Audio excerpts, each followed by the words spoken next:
I know people are going to want some responses from you quickly about manifesting. And we were talking about this beforehand about understanding who you are, consciousness, and who you are related to the world that we're in.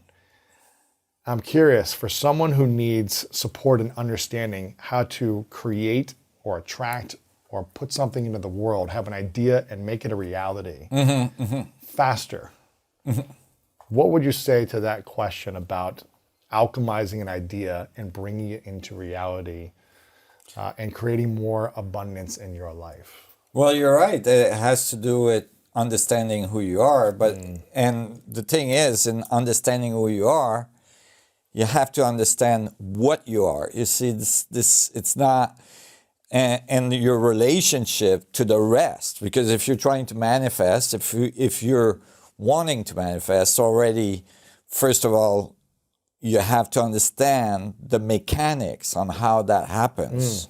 How did it all manifest itself in the first place? Like, how did you get here? What are you? How did you get here? What are you? How is it working? Like, are you working with forces that you're not aware of? Is there things that are happening that you don't know? Like, think of the electromagnetic spectrum. Like, we see so little of the electromagnetic spectrum. We see just a teeny bit of what's actually there, that's happening in the field between you and I, between everything.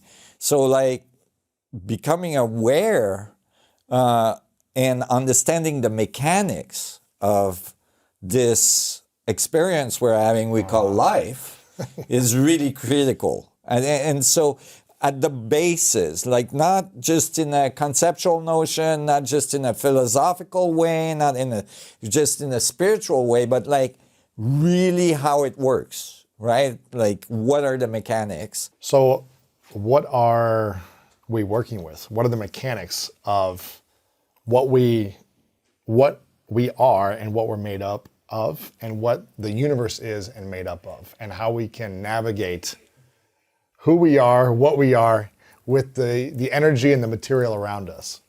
You decided to start with the easy question, right? Exactly. Right. Well, this is something that humanity has been exploring for a very long time, right? Like, what is this reality? How did it manifest? What is it made of? How does it work? I mean, that's the basis of physics. Physics, physical theory is the theories about how the physical world function. So there's that, right? And then there is certainly some kind of set or flow or dynamic of information in this physical world that makes it so it's highly organized, it's highly coordinated, right? And eventually it produces a person or an animal, like some kind of thing, that's able to turn around and wonder how it's working. Right? Which is non-trivial. And think about itself. And can think about itself. So it has self-awareness, what we call consciousness, right? And so, and that part has typically been left out of the equations. Like, fair enough. The first step would be like, well, let's try to figure out what the material world is made of before we add the complexity. It's called a hard problem in physics, the hard problem of consciousness, right? So, acceptable path to like start by understanding how this thing works. Problem is that the tendency is to divide the fields of investigation, fracture, right? And what are the divisions? What are the fields? So, for instance, quantum theory, cosmology, biology, consciousness study, physics, energy, spirituality. Spirituality, all this stuff is like all pieces that have been very divided and very much subdivided. Like, for instance, in one single field of physics, you can have hundreds of subdivisions, right, of different fields, and these people that are working in these fields typically work on a very focused point in that field, and they don't necessarily talk to the other guys in the field right beside them, or in and so And they all have their beliefs and viewpoints as well, probably, right? right, and their expertise and their jargon and the way and their formalism on how they write the math and the physics and all this for this, and they're not necessarily compatible with the other languages, and so on, and so it's very rare that you can pull out, right? That you can pull out and see the whole together, the holistic view, I like to call it, right? Like with WHO, right? Yes. The whole thing, right?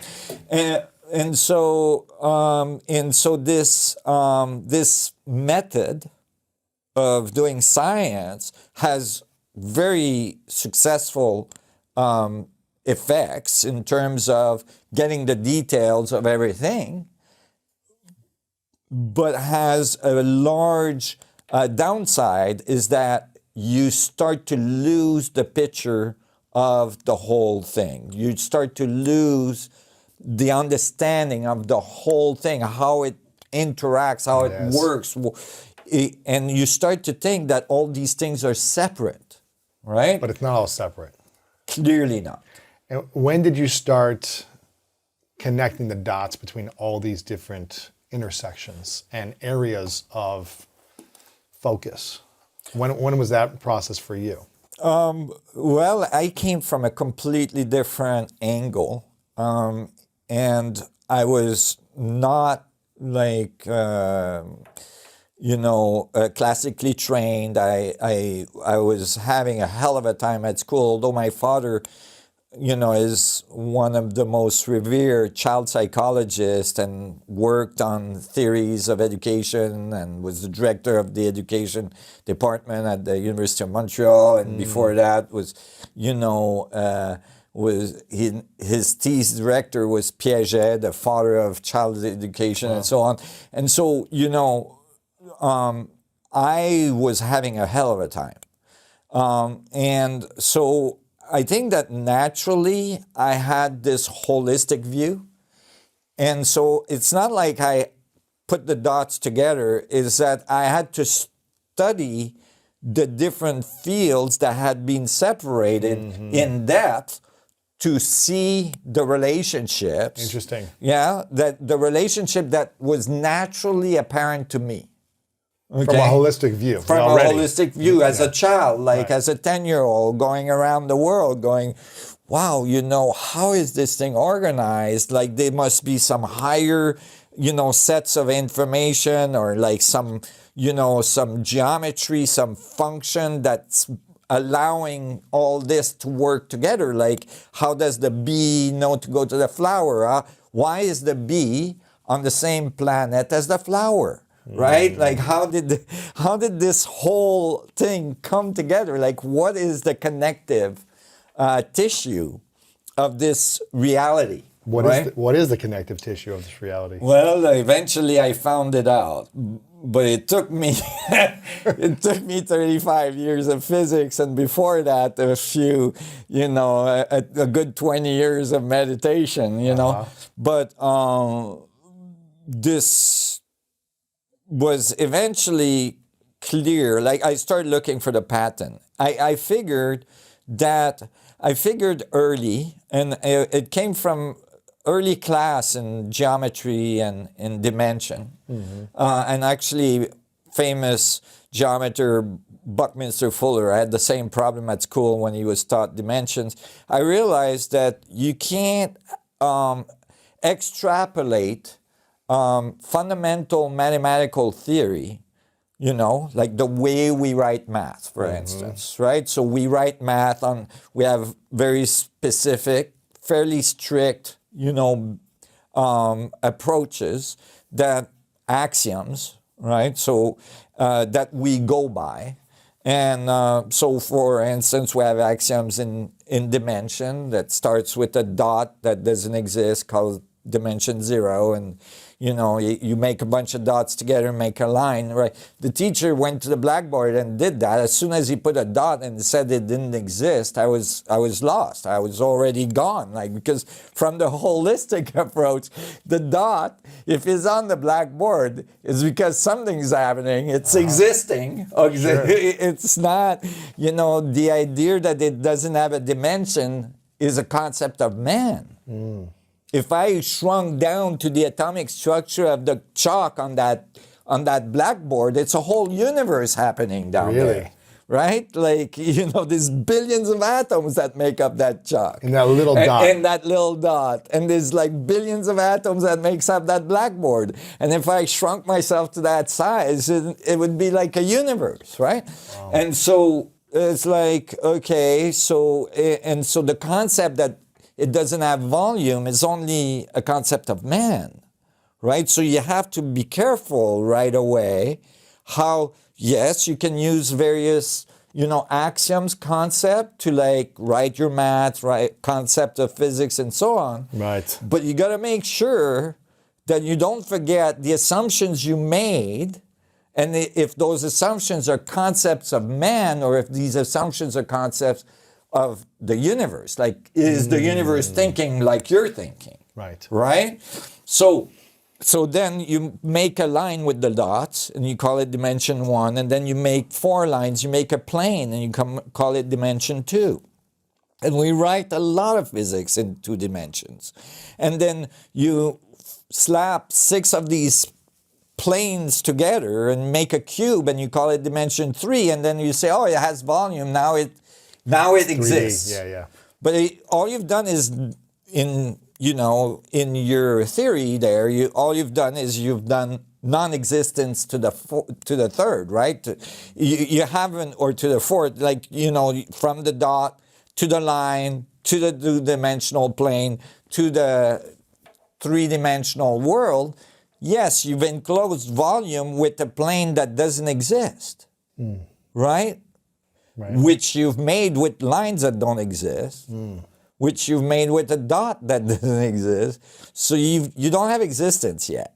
You haven't defined it. So what is existence? So that occurred to me when I was 10, and I realized the only way to solve this is to realize that the only thing that exists is the dot. That the dot can be subdivided, and there's some fractal nature to the particle, to the dot, to the point. So you're saying like a cell or a dot or whatever, you can break down and break down and break down exactly to infinity. Exactly. And is there a lesser and smaller particle or atom or whatever? There's nothing in physics that tells you that you wouldn't be able to break it down to infinity. Really? In fact, there's a lot in physics that are saying that's exactly what the universe does. Like, for instance, in black holes, at the center of a black hole, you have what's called a singularity. Not the mathematical singularity at the event horizon. At the center, you have a singularity that has infinite density. So, the idea, and there's a lot of infinities that show up in physics everywhere, and physicists in general try to avoid them or ignore them or get rid of them, but they show up. And in mathematics too. In mathematics, isn't pi infinite or something? Well, that's yes, exactly. And there's many constants like this, but as well there is a natural behavior of material. Like, for instance, this is accumulation of small things. Yes, this table. Yeah. So your accumulation of small things, right? There's a 50 to 100 trillion cells in your body. Wow. Right now. And, that's not a small number. That's a large number. And what is one cell made up of? And then one cell is made up of about 100 trillion atoms. And then what's one atom made up of? Well, that's debatable. You see, it's made of protons and electrons and neutrons, okay, which neutrons are disguised proton. If you scatter them out, they become proton again. And so you got protons and electrons basically, and these are made of subatomic particles, okay, that we're trying to understand using accelerators breaking protons.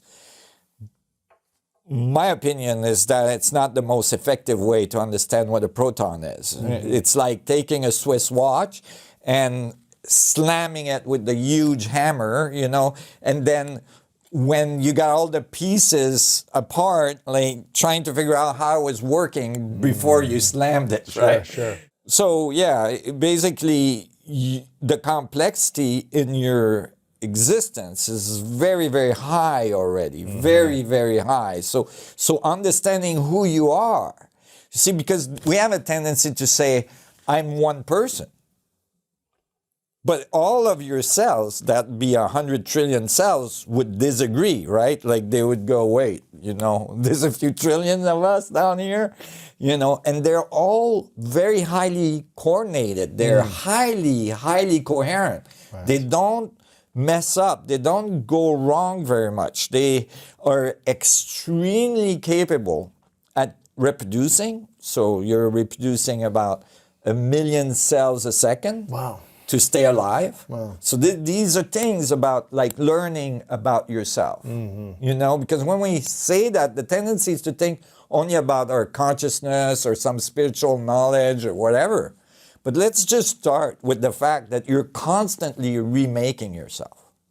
You're constantly remaking yourself. And when you remake yourself, you're not messing up, right? Like you're remaking yourself in a very specific way, like your heart cells, your liver cells, your toe cells.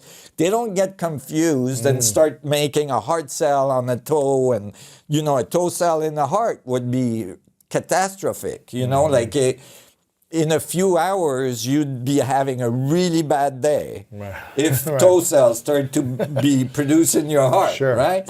So you can't. So this highly, highly coordinated behaviors that you see in nature. Right.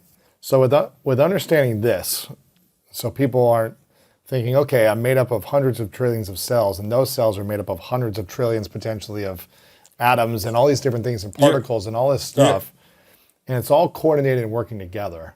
Exactly. So what are we? And how do we? So you can get some. I speak French a lot these days, so I lose my English word. I'm sorry, but it's okay. You can get some hints about what's happening. See, in biology, for instance, there is no solid explanation on how cell differentiation happens. Like, how does cell know what to do, right? You start with one cell. Right, you get a sperm that enters an egg, and then next thing you know, the thing starts to blossom. Right. It's making cell like. How does it know what to do? Yeah, like a bat out of hell, it's making cell. How does it know that? Yeah, and it knows what to do because it starts making brain cells and heart cells and liver cells, and it's doing its thing. There's nobody there. Right? There's no environmental information in, like, if you just took like the fluids of the amniotic fluids and so on. There's no information there that would say like, oh, you got to make a heart now, you got to make a brain now, and not only that, is like every second of your life you're continuing to remake yourself. So that only in a few months, you're not the same guy. You're not the same girl, you're not the same guy. You've remade yourself. You've completely remade yourself. And you've remade it in a very specific way because you and I, we don't look the same. Right. Right? So you're getting a set of information that's different than mine. Yes. Okay? Because you're not making the same set of arrangements, right? And same functions, but not the same set. Exactly. We can walk and we can talk. We have arms. We can pump blood. Exactly. We can see. The principles, basic principles, are the same, right? but the details are different. Right. And it's the same thing. It's the same thing with every tree on the planet. It's the same thing with every blade of grass on the planet. It's the same with everything, right? And so you have this really highly complex system that is completely functioning as one very highly advanced, if you'd like, Sure. organism, right? Whether you're talking about the whole planet or you're talking about one human being or one animal or one blade of grass. Right. And in physics, we're told that all this happened under random function. That's what it said in physics. Yeah. And in biology. It's all random. It's all random. Accidental that we got here. Exactly. When I was reading early on physics and biology, and I was studying biophysics and all this stuff, they kept on saying is mathematical fluctuation. And it's like basically saying it's a fluke, right? But if you do fluke calculations on that, you don't get even one microbe. Since the beginning of what we can see seemed to be the beginning of time for our evolution, okay? Yep. We don't have enough time to make one monocellular cell, okay? Like the probability of, all the right elements coming together, and I've made those calculations and they're published, okay, is 10 to the 9, I think it was 1 to 10 to the 5,996 or something. Okay. Okay? I mean, it's ridiculously large number. Okay? If you don't understand exponentials, it was 8,896, right? Okay. 10 to the 8,896, right? So if you don't understand exponentials, you might have noticed in your bank account, when you add zeros, it changes fast, right? Yeah. So those are the number of zeros after the one, right? So there's like 8,000, Right. 800. That's a lot. It's a lot of zeros. Because when you get in the high numbers, every time you add a zero, it's a big change, lot right? more. It's Yeah, exponential. And so this, like to give you an idea, the size of the universe is big. Okay? The sun is not even visible in our galaxy because it's too small. Okay, the Earth is like a piece of sand beside the sun, right? So it's way small. Just to give you an idea of size, the universe is huge, right? It's incredibly huge. Hard to fathom how big it is. Okay, well, in centimeters, which is small, the universe has a radius approximately 10 to the 28. Okay? In centimeters. Right. Okay, so 10 to the 28 is already a huge number. Right. 10 to the 8,000, no matter what comes after the 8,000, it's Huge. insane. Right. That's the probability that the correct elements for monocellular life, the basis, what would be needed for monocellular life, would emerge. And then if you were out of luck, it would somehow miraculously happen, okay? And a rock would fall and squish it. Okay. And then you'd have another trillions of Sure, years sure. before it could happen again. So- the fact, Right. the probability that it's random is basically zero. So with all this information, and that's just scratching the surface of, I'm sure, what you could share with us. With all of that information to set the context, Right. what do we need to know and do to support us in creating, attracting, or manifesting more of what we want in this dimension. Well, I was getting to that. Yeah. So that gives you a hint. Yes. Okay, if it's not random, okay, so why is the scientific community insisting that it's random? Because science was devised as a way to get away from religion. So if it's not random, then it's the biggest fear of any scientist is that somebody's going to say the word God, right? So somebody's going to say, oh, well, it's because it's God that's taking care of organizing everything, right?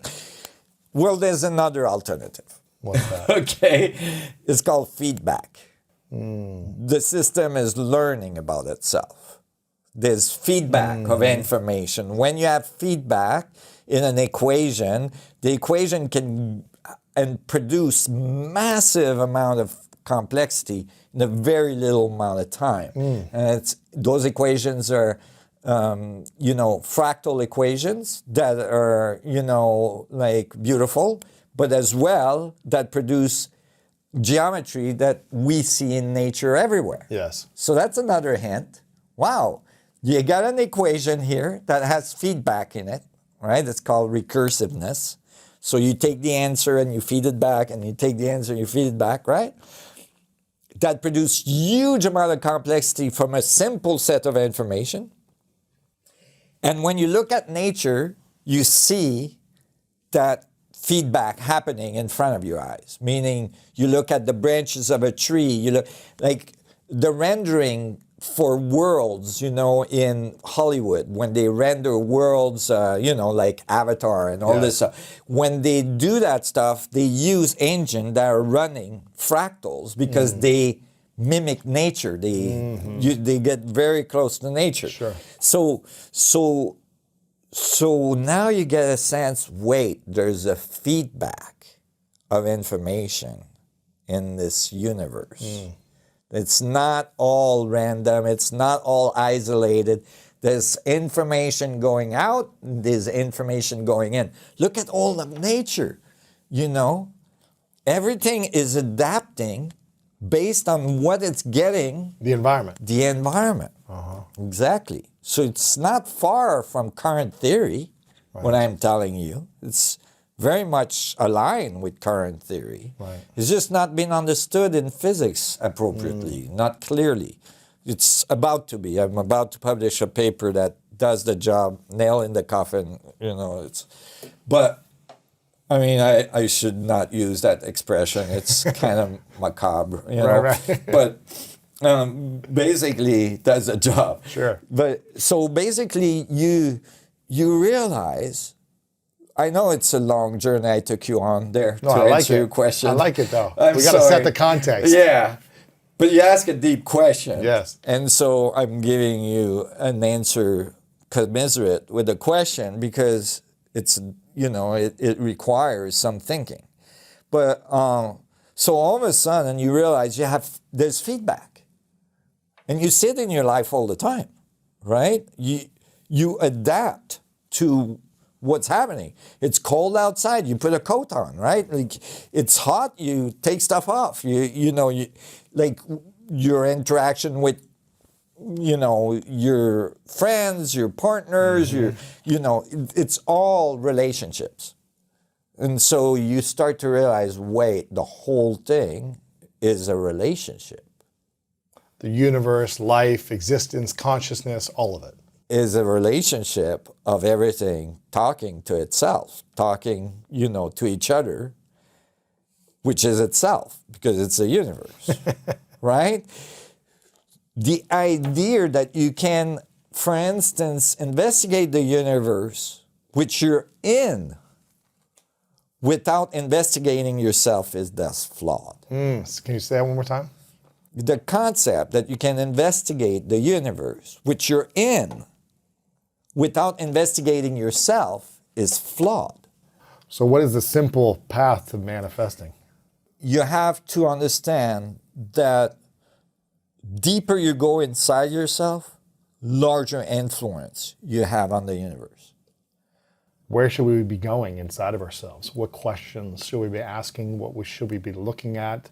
How should we... Just even just a simple awareness, like taking a simple moment in your day to be aware of your biology, for instance, like to become aware, and this is why masters have come throughout the ages and told us, concentrate on your breathing, concentrate on, like, meditate, take time, like, even if it's 5 minutes during the day to, like, go inside, like, shut out the outside world and go into that 99.9999999% space, which is inside of you, which is full of energy. Right. It's full. So empty space, but full of energy. It's not empty. Right. It's space without the empty in front of it. Right. So it's full space. Full space. Yeah. Plenium. Right? So inside of you. And when you're going inside of you, right. Let's just close your eyes and you're thinking inside of you, where is the inside of your mind? Is it in your body? Is it in your consciousness? Where are you going? Right. With your thinking and your consciousness. Okay, so now you're getting to the point where you're wanting to go to consciousness. Let's do that. Okay, go ahead. But you have to follow the equations to understand. Otherwise you're lost again. Okay. Right? So you want to know, like, where am I going? What am I? Right? Well, first of all, now you've defined yourself a little differently. You're an oscillating body. You're an oscillating structure of space-time. Like, you're at the quantum scale. You're making boundaries. You've made boundaries, and you're replacing those. It's not a static thing. It's happening, right? It's constantly happening. And you're burning carnally. You're burning thermodynamically and all this. And you're starting to get the sense that, like, you're interacting with a field. Okay? So the inner field and the external field. Yeah, well, it's unclear. Remember, you can't separate. Because we're all inside the universe. Yes, exactly. So you can't isolate. You're not isolated. You're exchanging across boundaries. There's an exchange that's happening. So you say, okay, so let's think of it in physics a little bit. You're an oscillating crystal, like that crystal radio. And you're tuned to a very specific frequency. Yes. In this field. You're making very specific waveforms. Even if I was, like, resonance equations are based on your physical nature. Even if I was trying to find the fundamental resonance of you, it wouldn't be the same as me, as him. Like, nobody would have the same fundamental resonance because we're all made differently. Yes. So you can think of yourself all of a sudden as a little bit as like an antenna, right? Yes. This body is like the oscillating crystal antenna, like, and a transceiver. It receives and transmits. Receives and transmits. Okay. Right? It's not just a receiver. It's not just an emitter, but it receives and transmits, right? So it's a transceiver, right? And so it's tuned to a very specific frequency, and that frequency is not as solid. It's varying, right?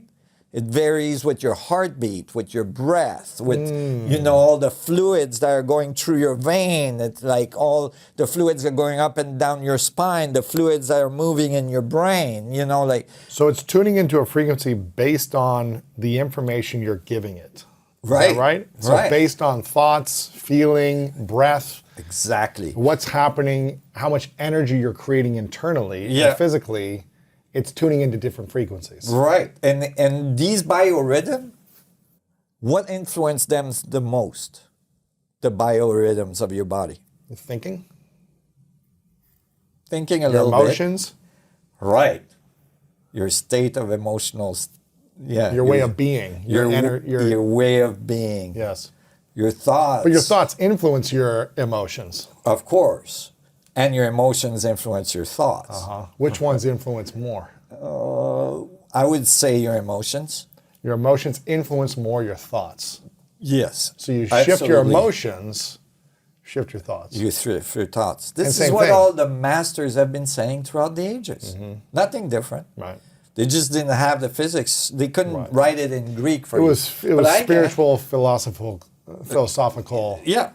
modalities. Modalities, and it was extrapolated to the material world, as in that's how the world works, but without the physics, the math. physics, the math, the understanding of okay, how is that true? Like many masters, for instance, said everything is one, but they're like, how is that true? Okay, well, this equation tells you, but never mind that. Okay, so your thoughts and your feelings influence your frequency Right. in the field. Exactly. And the field influence your thoughts And your feelings. and your feelings. Your perception of what's happening. Exactly. Your interpretation. Your interpretation. So you're getting feedback. Like Yes. you have little black holes in your eyes that are sucking up photons, right? And shifting them into your brain. Yes. And, you know, there's all kinds of sensory system. There's all kinds of things that are happening that you're interpreting and that is modifying your thoughts and your feelings. Right. And then as you modify those thoughts, you act on those. So now you're radiating into the field, right? By acting on those. So to answer your question, is moving or thinking more important? Kind of goes together. Sure. And then, so when you're influencing the field, then the field feeds back to you, right? You put your hand on the stove, it's hot, you'll realize Feedback. Yeah. not a good idea. That right? relationship does not work for you. Exactly. This is not a good relationship.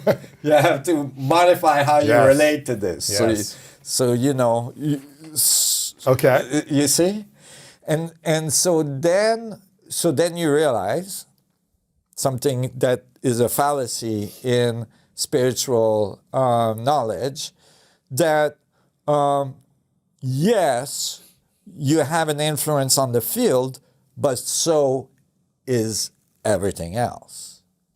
Everything else is influencing the field That's right. as well. So there's a consensus field.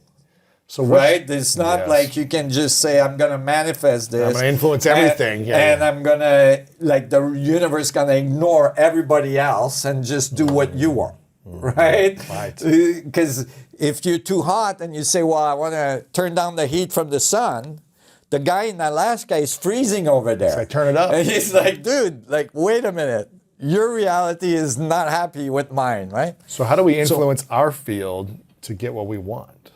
So first of all, we gotta extract, like, so you see now we're getting clarity. Uh-huh. So now we gotta extract, like, one principle that you find in spiritual knowledge all the time says you create your reality. Incorrect. Okay. What do you create? You create a consensus reality with the universe. A conscious reality or what? A consensus. Consensus. Yeah, What does like that mean? it means it's common to everybody. It's in interaction with everybody. So you create your reality and the universe create you, right? So there's a feedback, right? It's not a one-way thing. If everybody created their own reality, we would never meet. There would be no consensus reality. We would never meet. You would be in your reality. A different world. And it'd be perfect. Right. It would be perfect. It would be exactly what you want. And I'd be in mine. And I'd be creating exactly what I want. And I might not know about you. So I'm not going to necessarily create you in my reality. Right? So we would be completely isolated. It's exactly the opposite of spiritual teaching. It's exactly the opposite of spiritual teaching. Sure. So what is creation is interaction. Creation is relationship, right? How difficult it may be, it is relationship. And it is... Same thing as manifesting then? Yeah. Manifesting. Manifesting is relationship. relationship with the whole, right? The whole you, the whole it, the whole everything. You, the whole it, the whole everything. You basically have to learn to be in the flow, right? Because the flow may not be something that you're able to process directly, meaning the field has a flow and it's bringing you somewhere, and your intent may not be aligned with that. And if it's not, you're like pedaling against the universal flow, and you're not going to have a good day. So you're not going to win that, because there is scaling relationships. There is hierarchy in the universe. Hierarchy? Hierarchy. It's a French word, but it's in English as well. I'm not pronouncing it properly. It's like when you have, the boss is the highest guy. Hierarchy. Hierarchy. Yeah. So yeah. I don't know if I was hierarchy, like the years of the universe or something. I was like, no. Is this a physics term I'm not aware of? Yeah. Yeah.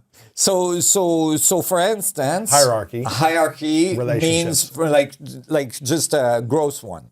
The sun, the earth decides to blow up. Okay? It blows up. Okay? The solar system, the sun specifically, wouldn't even notice. No. Right? It's the hierarchy. It would go and it'd be like, oh, what was that? Oh, that was the earth. It's gone. Yeah. Oh, okay. Right? It's so small compared to it. Yeah. Like you step on an ant, you don't necessarily notice, but you've just ended a life. Yeah. Right? So the sun is having a bad day and sends a flare, which is just a little teeny flare. Right? For the sun, it's just one little like burp. It burps towards the earth, and bam, we lose the atmosphere, we lose everything. So there's relationships that are very specific, scaling factors. These scaling factors come out in these equations. That's why I can scale the equation from the Planck scale to the universe and get the right answers. So there's very specific scaling. So you have to flow. You have to flow with the universe.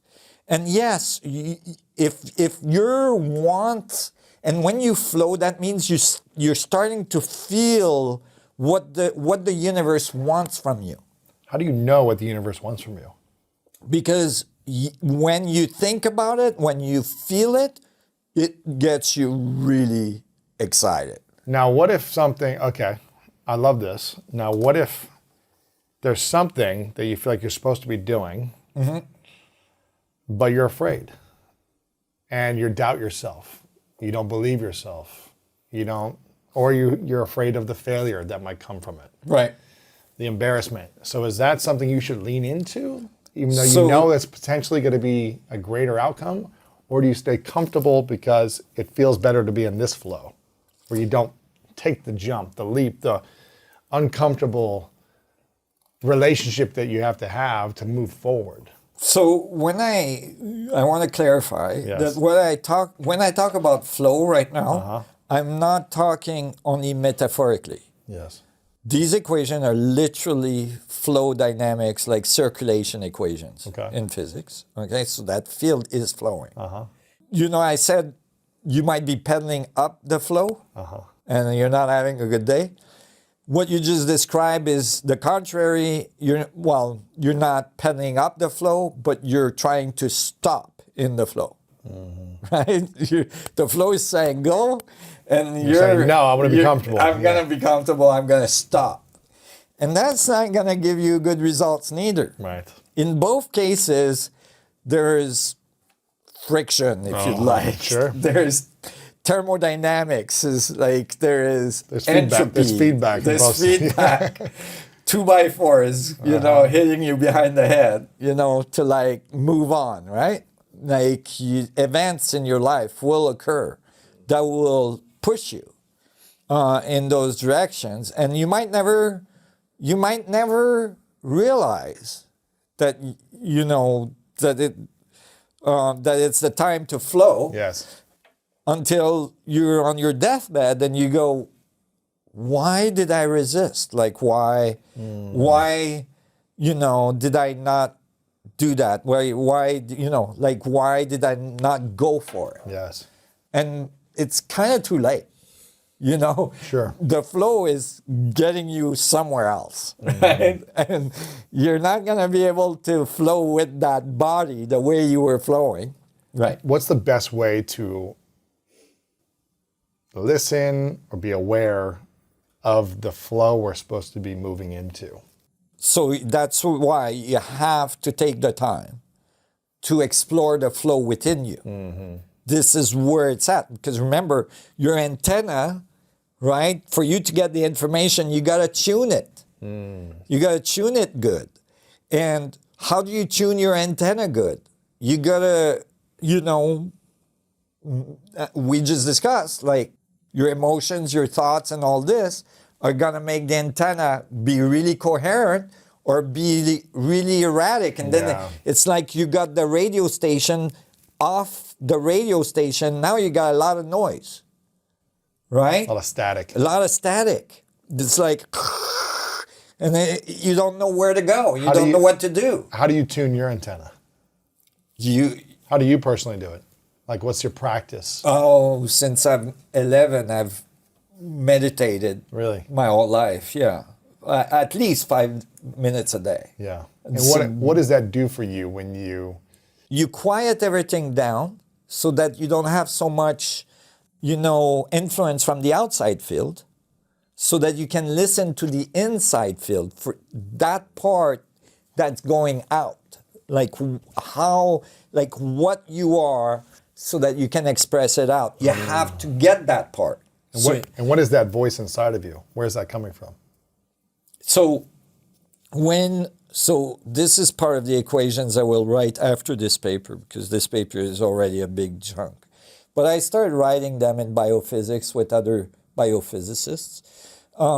You can extrapolate these equations to show that when there's an equivalence in physics between energy, the flow, right, and information, right? So that voice is the information that's coming in you, that you're tuning into. Interesting. Right? It's like the radio station. That's the voice of you. Yeah. Now, why is your voice different than mine if it's one field? Why? Because in an infinite fractal, every point observes the universe from a different perspective. Point of view. Exactly. So we're all getting a different set of information. That's crazy. And that's all of us getting a different set, and I don't mean just humans. Yes. All things getting a different set of information is what makes the global thing be what it is. See, it's feedback. So you see these differently than I do, right? Because you see that side, I see this side. If I have a wheel between you and I spinning, I will swear, and I would bet you millions of dollars that it's going clockwise. And you would swear the exact contrary. So who's right? Both of us? From Correct. our interpretation. That's right. And that's all there is relationships in the field. And that's what makes everything what it is the relationship, the exchange of information. And it's not happening at the speed of light. It's happening at the speed of entanglement, which is instantaneous. Entanglement. We measure it in quantum physics, right? We can see that particles can be entangled, and it doesn't matter if they're across the universe from each other. If you modify one, the other one changes. Really? Yeah, instantaneously. It's called entanglement.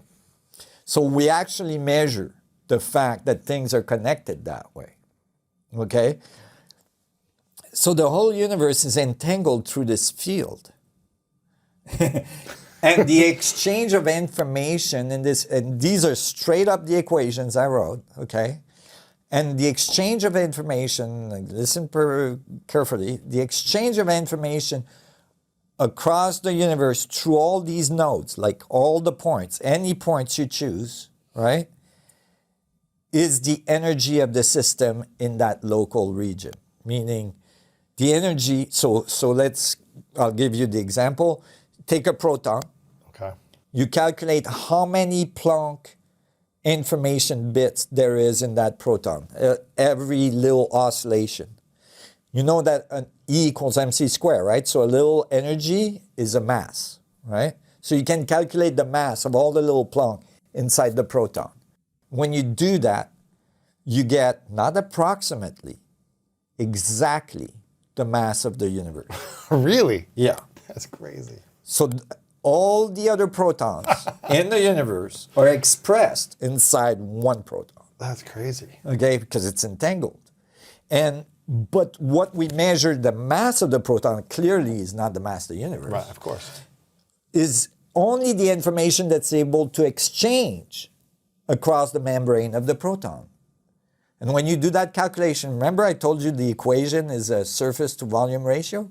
You do that calculation, you get the exact mass of the proton and the exact radius if you modify, if you change the units. And when I did that, I calculated it. The radius was 4% smaller than what they were measuring at the time and what standard model predicted. 4% is huge discrepancy, right, in quantum physics. As I was telling you, we measure with 12-digit accuracy, so 4%, you're in another universe. Well, I predicted that they were wrong by 4%, right? Because my equation was good for everything else, so it could not be wrong for the radius of the nuclei of the atom, the proton. And shortly thereafter, they measured it more precisely in an accelerator in Switzerland, and I was correct. And now that value is the standard value for the radius of the proton. Wow. And so, those are the kinds of things that confirms physical theory and make them standard model, right? They will. This will end up being the standard model. Wow. It's for sure because of what I wrote. It's not published yet. I don't know how long the journey is going to be for them to get it, but I think it's going to be pretty short because the paper I'm about to publish it's just straightforward. Right. No, there's nothing you can do about it. It's a done deal. Wow. But basically, you have the universe in terms of information inside you. Right. Not inside one of your protons, inside all of your protons. Okay? Okay. So you're connected. Yes. The network is happening. You're already there. It's how well you're able to tune into it. That's the key, huh? Yeah. Tuning in, essentially listening to what it's saying. And where you're supposed to flow into. That's right. Where you're supposed to go into, right. Where the flow is for you. Yeah. The natural world does it really well because clearly it's doing a really good at listening because it's making me and it's staying really coherent for a long time. Right. A tree is coherent. And an apple is coherent. The cells are making the right thing, so they're flowing the right way, right? So the best way I'm hearing for us to tune into where we should go into the flow for us individually is through getting really still, quieting out the static, and tuning in and listening. And then when there's coherence, or when we feel something connects to us or resonates with us or aligns to us individually, go into that. Go. No matter how scary it is, no matter how uncomfortable it is, no matter if your friends and family say you're crazy, don't do that, we're never going to love you again if you do this, you're insane, we'll never speak to you again, you're going to lose all your money, you're going to die if you do this, you're still saying we should lean into that flow. Trust, 100%. What is on the other side? 100%. What is on the other side of that flow? And Trusting that by the flow. way, that's the concept of faith in the religious. It's not faith of some guy or whatever. It's faith that you are being led, right? That you're moving. Who is leading you? The universe. Everything else, so that you take your place. Gosh, wow. So that you are a goodwill works for the universe, that you're helping, that you're going with. You're learning, you're growing, you're changing, you're transforming, you're informing the whole thing, because it's not just that you're listening to the whole thing, the universe in each one of your proton, but you're actually influencing the whole thing by moving your proton, by doing things, by thinking things. But doing the thing that you're supposed to do. Right. And more you align with that field, of course, more of an influence you have on it. And right? the more you manifest and attract in that field, what you want to attract. But when we go against, because you're aligning. But when we go against that flow, which means we're going against the voice and the alignment and the coherence within us, it's harder to manifest and attract, is what I'm hearing you say. Right. It takes longer times. Well, most people, I mean, a lot of people don't even know there's a voice. Like, the first step is to become aware that there is a voice. Mm-hmm. You know, like, because it's happening on automatic. Yes. Right? So to just become aware, wait, there's a voice. You know, and follow that lead. Like, like tune the antenna. Like, I want to hear more clear. Right. Because people talk about that voice, like they talk about a gut feeling or instinct or whatever. And first of all, it's got to be made clear that all discoveries in the world came from that voice. Right, because it was like, I think I should do this thing. Let me tinker with it and go create it. Exactly. Right. Let me alchemize this idea, this feeling. Nothing new comes out of studying the guy before you. Right. Okay, you might study the guy before you to get to where they were. And feedback, and build a relationship from that to... Yeah. But if you're going to make a step into the unknown for your planet, for instance, for the consciousness of your environment, of course, your parents and your friends and everybody going to say you've lost it, you're crazy, because you're going past where they know, right? So, in their comfort zone. In their comfort zone. So you have to overcome so much. You have to overcome the whole morphogenetic field of the planet. That's amazing. See, because the flow is influenced by the whole thing. Wow. So you have to, it's a significant thing. And then if you're going to change the morphogenetic field of the planet, you better bring a lot of people with you, right? So you got to convince other people to start thinking the way you do. Which is hard. Which is hard. It gets easier if you have physics to help. Sure. But then you have to convince the physicists. Right. And there's other influence. There is invested interest in various things in which they understand what you're saying. Right. They just don't want it to come out. Right. So there's many things. Right. But certainly the first step is to realize there's a voice. And people think that voice is really... How many times have you had a voice inside you, like, say, don't do this, do this? Yeah, a lot of times. And you didn't listen. But consequences, listened, right? Yeah, of course. I mean, pain, suffering, consequences. You're going against what your nature knows it's supposed to do. Exactly. Right? Yeah. You're going against... the flow. Yeah, the integrity of human nature, essentially. The flow of human nature. Yeah, and it can be as esoteric as I'm speeding, I'm going way too fast, and I can feel there's a cop that's gonna catch me, and there's a consequence, and I don't slow down, and I get caught, or I slow down, I listen to the voice, and then I pass the police, and I go, I'm glad I listened, right? Now, you might say it's coincidental if it was very rare, but it happens All the time. Right. Right? Like, think in your life how many times you thought of somebody and they called you, or you had a feeling you should call somebody and you called and it was just the right time for you to Of call. course. Or you listened to the voice and the voice told you turn left instead of going right, and you're like, I'm going right, why am I turning left? And then you listen and you meet the person you needed to meet for this other thing, and like,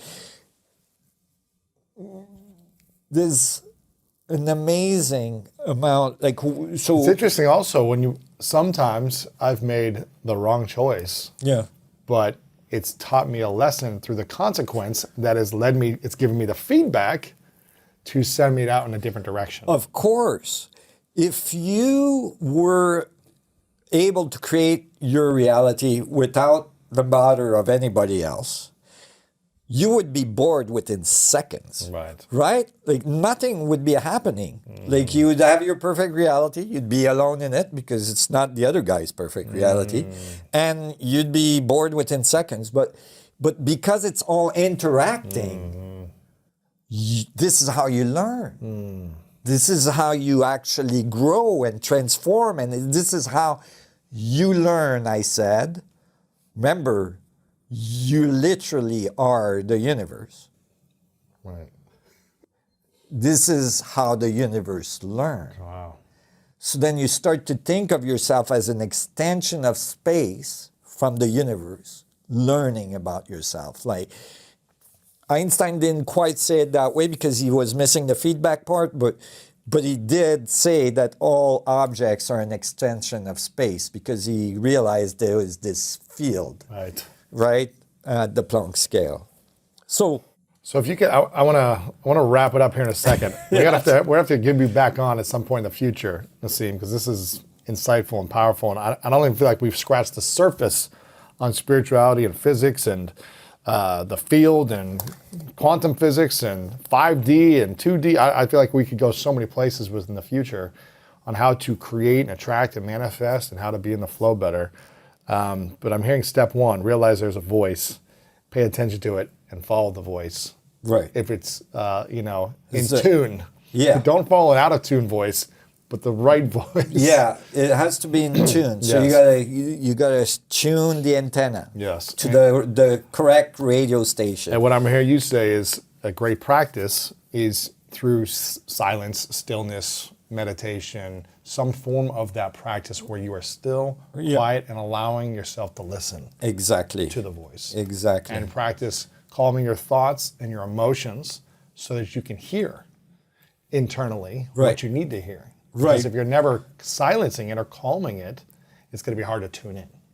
And you think that it's really a small voice and hard to hear at first because there's a huge wall between you and the universe, right?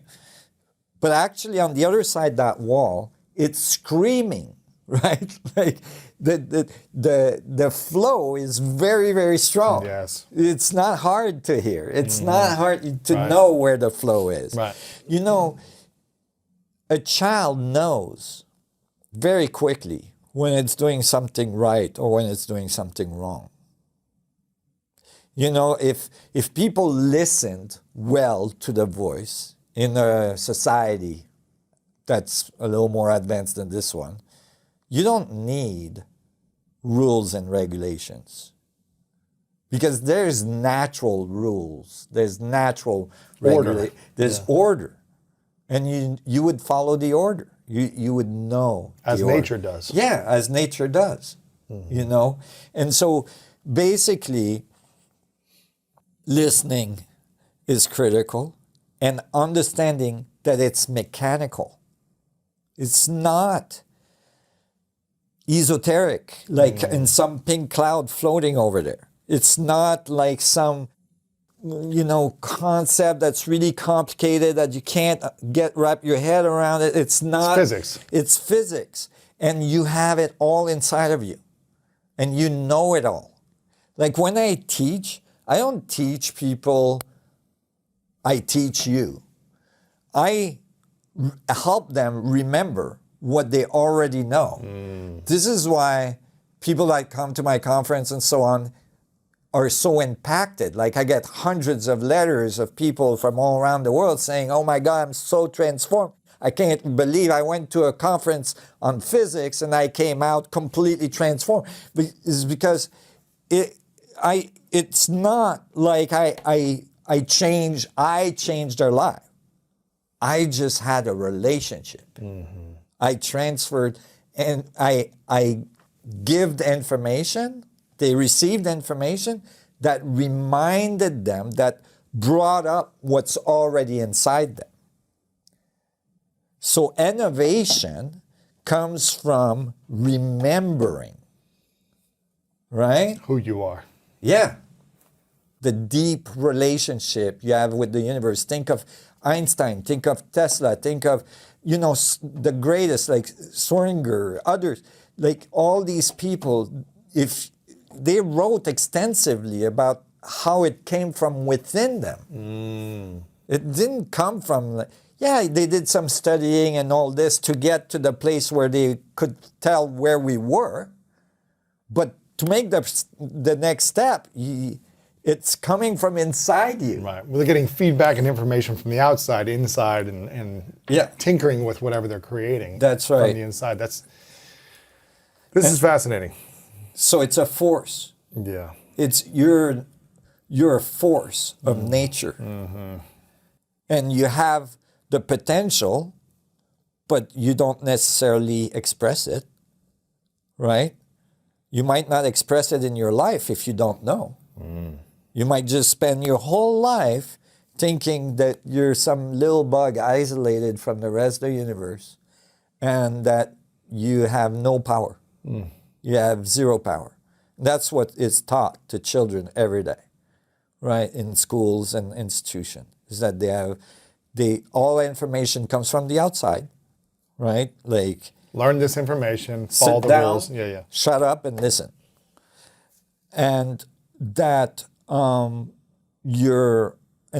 because people ask, why there's not so many Einsteins? Well, they get killed in the womb, right?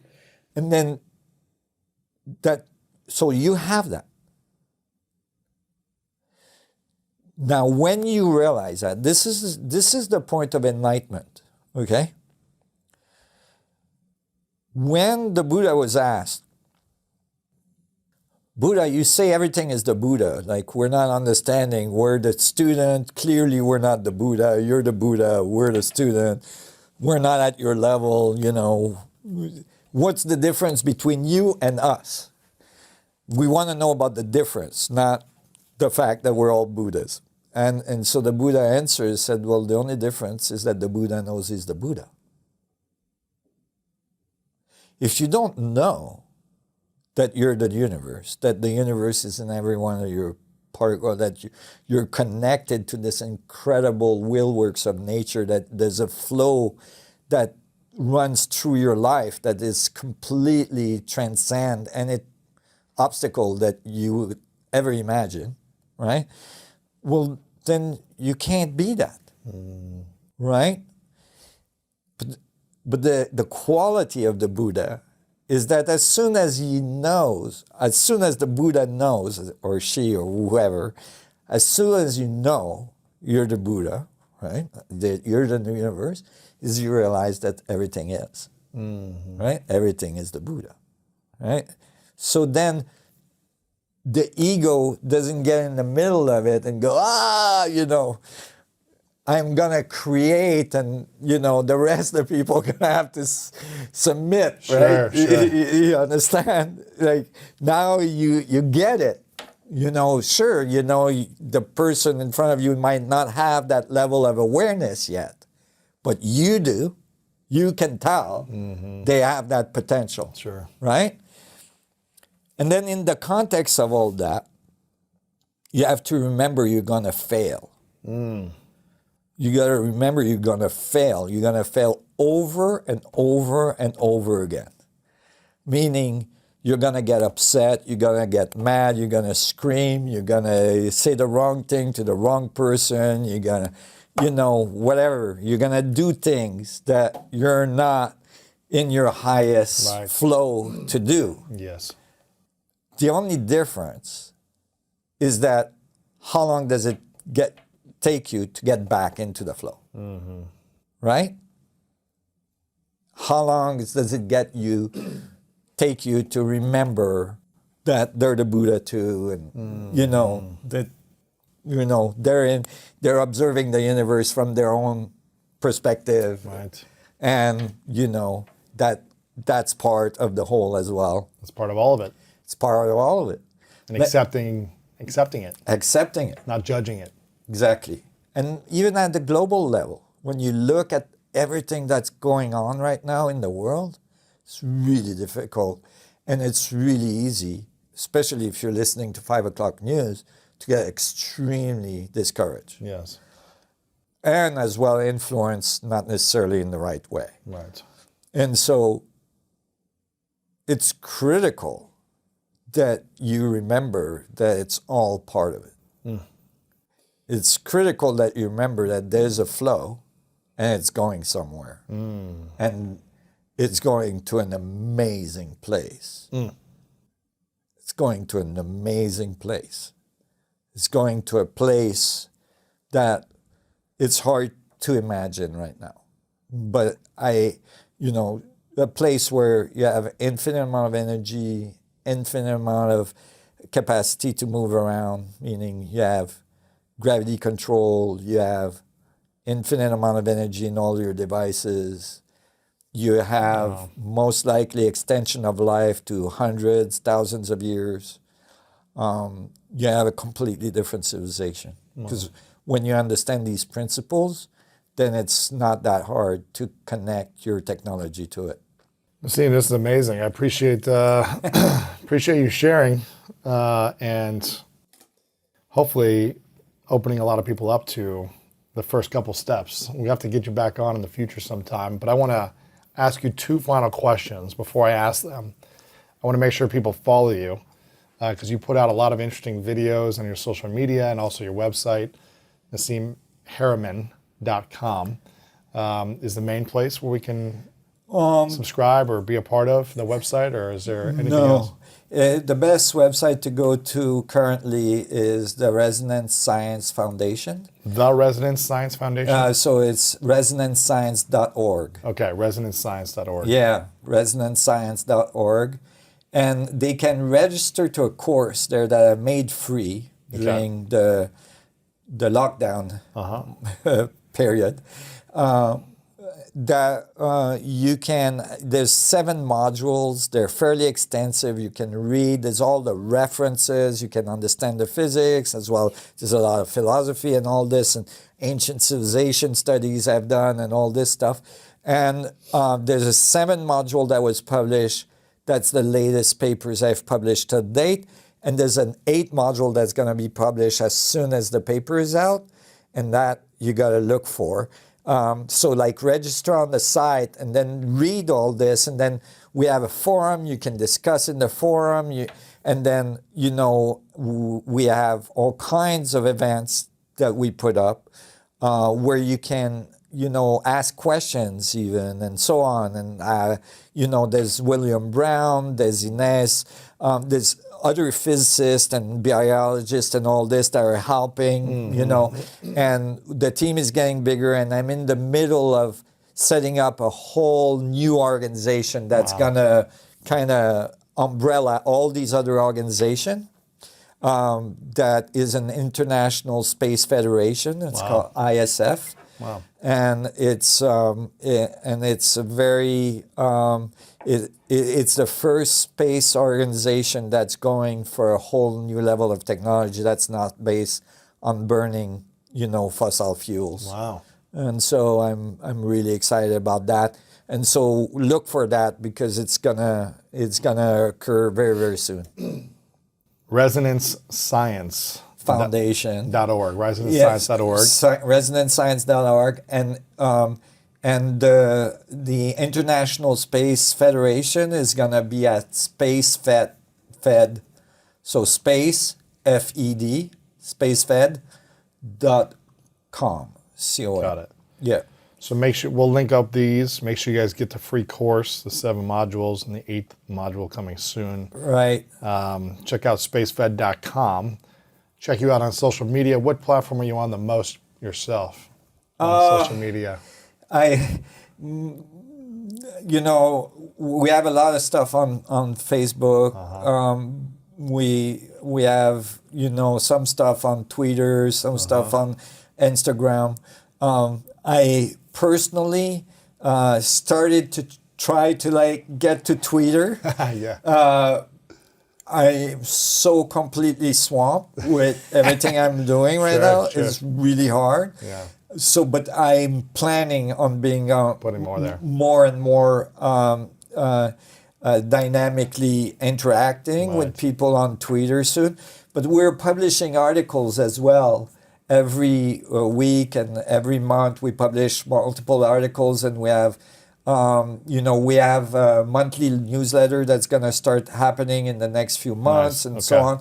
So people can stay in touch and connect across the world. Love it. We have another thing that's coming up, which is going to be, this has not been announced yet, but this is going to be an event that's on the internet. So an internet seminar that will be a weekend, 2-day seminar that will occur right after I publish to explain to everybody the paper and the equations and all this in a really layman's understanding, so that everybody can understand what the paper is saying. So that's going to come out, and it's called Unity Revolution. Okay. So Unity Revolution is going to look for that. Register on our mailing list, and you'll get all this information. ResonanceScience.org for the mailing list and everything else. That's right. Nassim, 2 final questions for you. This is a question. Well, before I ask these questions, I want to acknowledge you for your experience and your wisdom and your feedback and the information you're bringing to this field and to our community and to for people listening and watching around the world. I think a lot of people. You're welcome. And I think myself and a lot of people who listen or watch want to learn how to improve the quality of their life, and so they're seeking better answers. They're seeking better information to arm themselves and to support themselves and to developing into the person they dream of. It takes courage. It's a lot of courage. And so I acknowledge you for bringing your 35 plus years of experience, wisdom, lessons, mistakes, failures. And I know you get a lot of criticism from lots of different industries or fields of science. Of course. Based on trying to push the boundaries and trying to create new equations in a space where people don't like new. Right. And so I acknowledge you for having the courage to keep expanding beyond. Thank you. Because what it feels like to me from our first interaction is you're trying to help people. You're trying to help people understand themselves better, become better in nature, in the field of the universe, and really step into the voice that they hear inside of them and lean into that. That's what my understanding of you is from our first interaction, which I hope is one of many in the future. Yes, I hope to. And it came from a wanting to know personally as well, first, You listen to your voice. Listening to my voice, and then realizing, wow, I got to tell people. People need to know about this. Yeah, I love it. Well, I really appreciate it and acknowledge you. This question is a hypothetical question. It's called 3 truths. So imagine you live as long as you want to live. You extend your life and for as long as you can, but for whatever reason, in this field of existence, your body goes away. Yeah. Right? You get to create everything you imagine for the next however many years and live the life that you want. Yeah. But for whatever reason, in a hypothetical world, everything you've created disappears. Your papers, your work, this conversation, it's all gone. Hypothetical. But you get to leave behind 3 lessons that you've learned that you would want to share with the world. 3 things you know to be true that you would give as information that all we have from you is these 3 things. What would be those 3 truths, hypothetically, for you to leave behind? Listen to yourself. Listen deeply. Trust what you hear. Trust. Know, know. And then have the courage to take actions. Take actions, on what you know. Deeply know. I love that. Final question, Nassim. What is your definition of greatness? Life. Creation. Life is the most amazing thing. It's just an amazing miracle happening every second. It's just, greatness is a given to all things, to all beings. It's already there. Now, will it express itself? Maybe, maybe not, but it's there. Whether you know it or not, whatever you think, it's amazing. I mean, just sit at the sunset and, look at nature.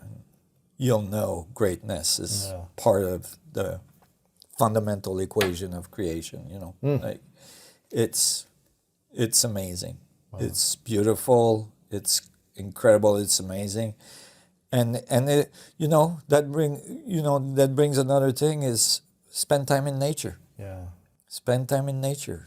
Sit with nature and observe and experience, the beauty. Like it feeds your soul. It brings you closer to you. Sure. Sure. Nassim, thanks so much, man. Appreciate Thank you. You have to love yourself because that means you will take care of yourself.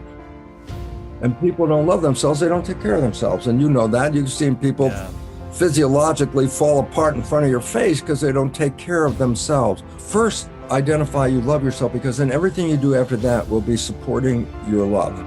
Okay?